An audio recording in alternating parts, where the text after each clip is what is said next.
Ayun Jaya Motor. Kita dapat mobil Toyota Velfire tahun 2009 dengan catatan historikal perawatan berkalanya kayak begini, men.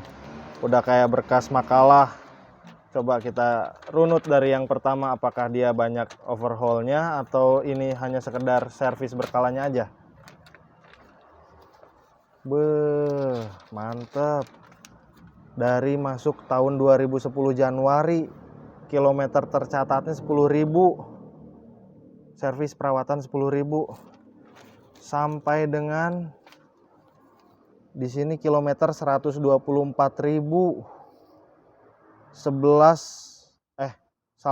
5 November 2021. Masya Allah, lengkapnya. Setidaknya dari catatan servis berkala ini menandakan profil dari Toyota Velfire yang akan kita bahas, guys. Sebelum kita review mobil jualan ini, jangan lupa isi bensin Pertamax Turbo ya, Bray, biar performa maksimal dan anti subsidi pemerintah. Kasian Pak D lagi banyak utang. Urusan bahan bakar Velfire rasanya sih nggak terlalu boros, dan kalaupun boros ya udahlah ya, nggak usah dipermasalahkan karena dengan membeli mobil ini Anda adalah kalangan bagian masyarakat Indonesia yang mandiri.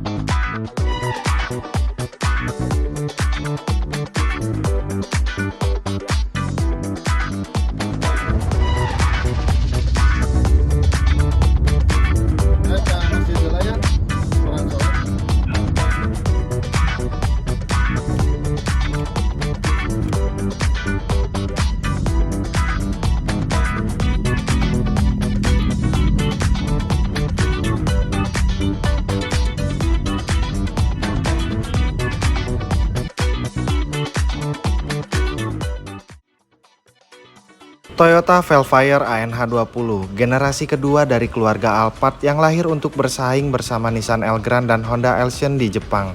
Menggunakan mesin 2 AZF-E VVT-i yang mampu menghasilkan tenaga kurang lebih sebesar 170 daya kuda. Dengan transmisi CVT 7 percepatan Tiptronic, mesin yang sama-sama digunakan pada Toyota Harrier dan Camry. Tentu untuk masalah perawatan, insya Allah relatif mudah dan murah.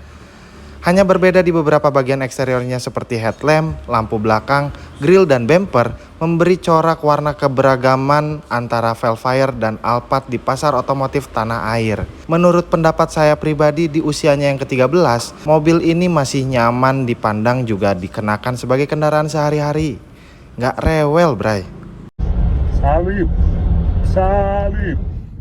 Di Velfire Premium Zone, dia ada salah satu fitur untuk parkir otomatis, namanya IPA, Intelligent Parking Assist.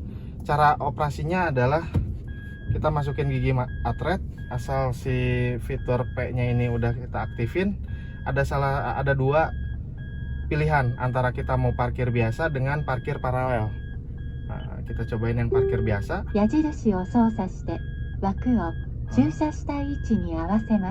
Aduh, saya nggak ngerti, sebentar ya. Kita coba sekali lagi di posisi yang lebih pas barangkali. Oke. Siap. Mohon mangga. Kita oke. Nah, jalan ya.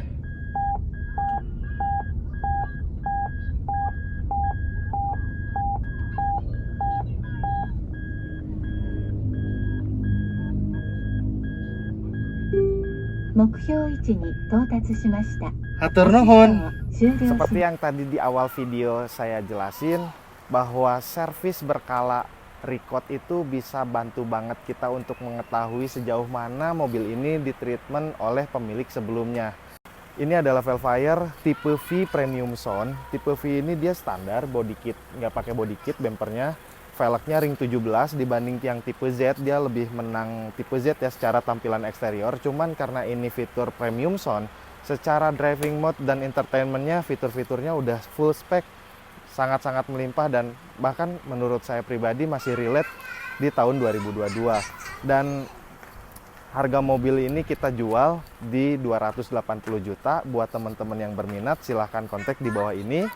Buat teman-teman yang terkendala sama jarak dan waktu, tenang.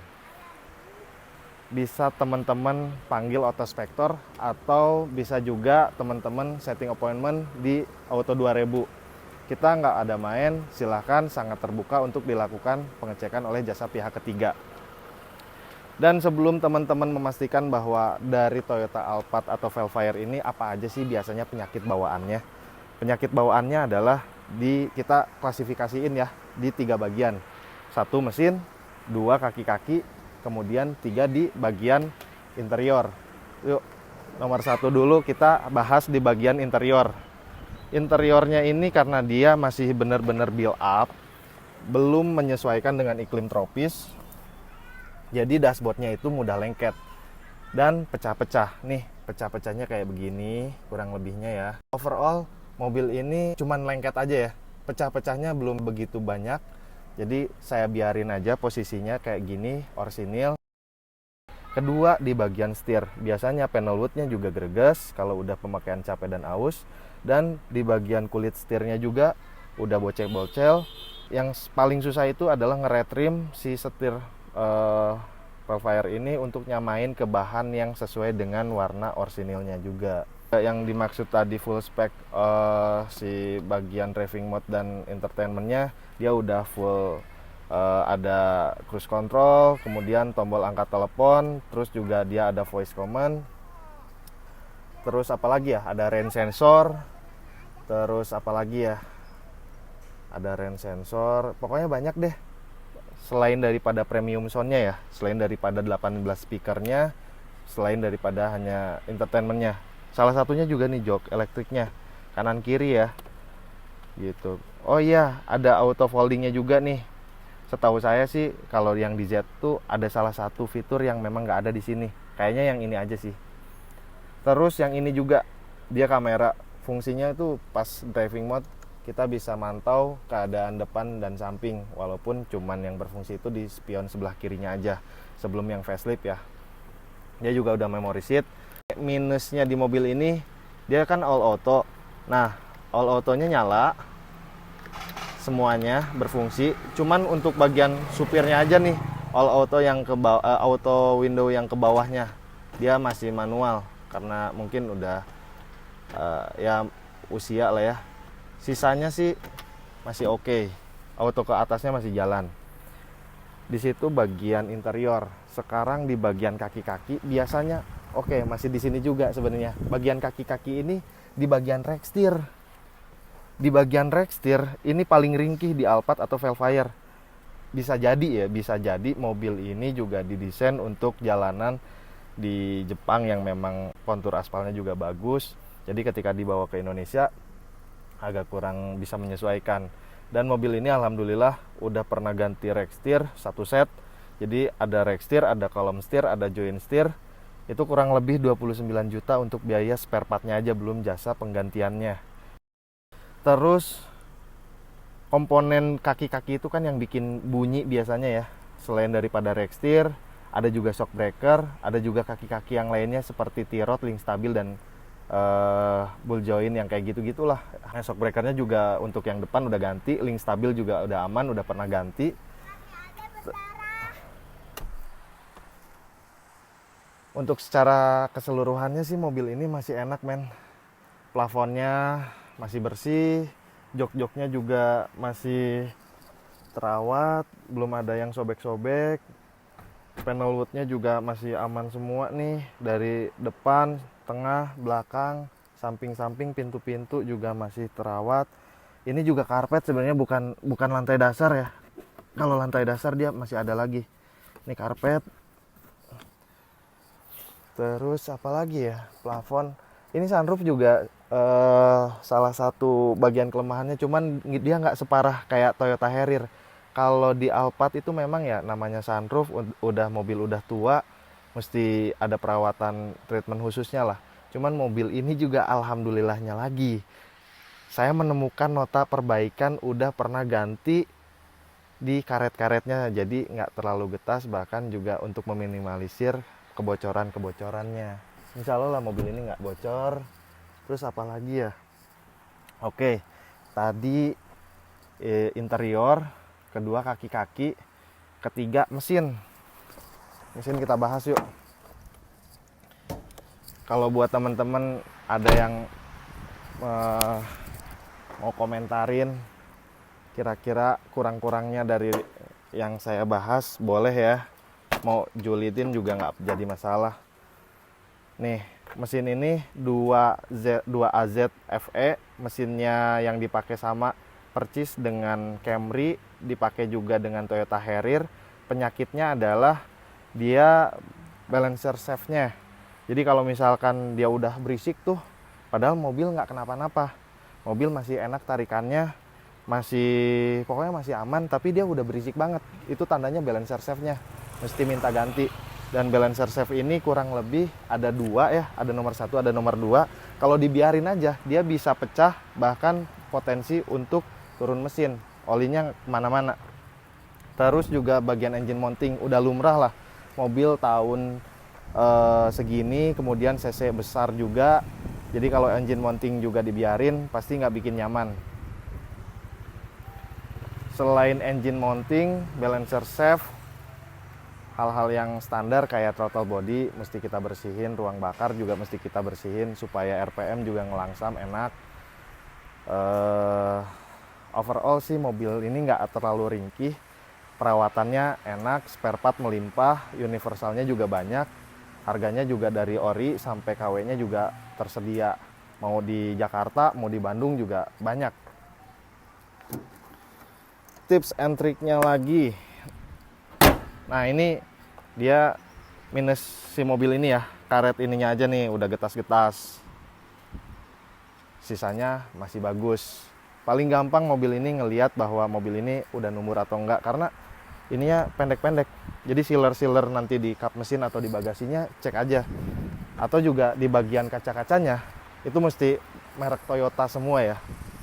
Jadi kalau misalkan mereknya udah lain nih, Lamisef doang gitu tanpa Toyotanya, ada kemungkinan mobil ini juga udah pernah diganti kaca-kacanya.